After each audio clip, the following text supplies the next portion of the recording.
एक शांत गांव में एक विशाल जंगल के किनारे के पास 10 साल का एक लड़का रहता था जिसका नाम अयान था। वह जिज्ञासु था, साहसी और सपनों से भरा हुआ। हर शाम जब दूसरे बच्चे खेतों में खेलते थे, अयान जंगल में घूमता था रोमांच की तलाश में। एक धूप वाले दिन जब वह तितलियों का पीछा कर रहा था, उसने लंबी घास के पीछे से सरसराहट की आवाज सुनी। उसका दिल तेजी से धड़कने लगा, लेकिन डरने के बजाय उसकी आंखें उत्सुकता से चमक उठीं। उसके अंदर जिज्ञासा और उत्साह की भावनाएं मिल गईं, जिसने उसे आवाज के स्रोत की ओर बढ़ने के लिए प्रेरित किया। अयान सावधानी से कदम बढ़ाते हुए घास के बीच से होकर गुजरा और खुद को एक छोटे से जानवर के सामने पाया जो चमकदार फर से ढका हुआ था। रात का जानवर अपने रूप में कुशल और आकार में छोटा था। अयान ने अपने जीवन में ऐसा जानवर पहले कभी नहीं देखा था और उसके मूल के बारे में सोचने लगा।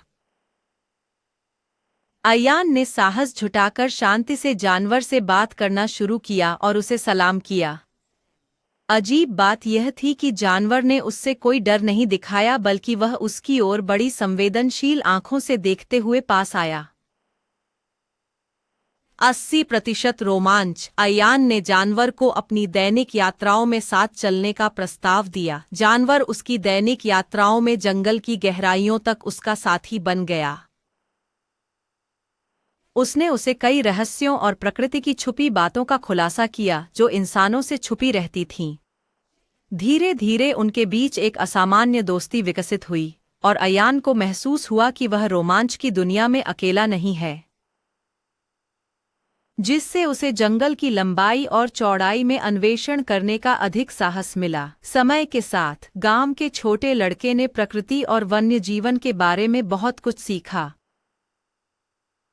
उसने जंगल और उसमें रहने वाले जीवों के साथ गहरा संबंध महसूस किया। अयान की कहानी सिर्फ एक अप्रत्याशित दोस्ती की कहानी नहीं थी, बल्कि यह सिखाने की थी कि हम अपने दिलों को अज्ञात के लिए कैसे खोलें और अपनी जीवन यात्रा में अप्रत्याशित दोस्तों को स्वीकार करें।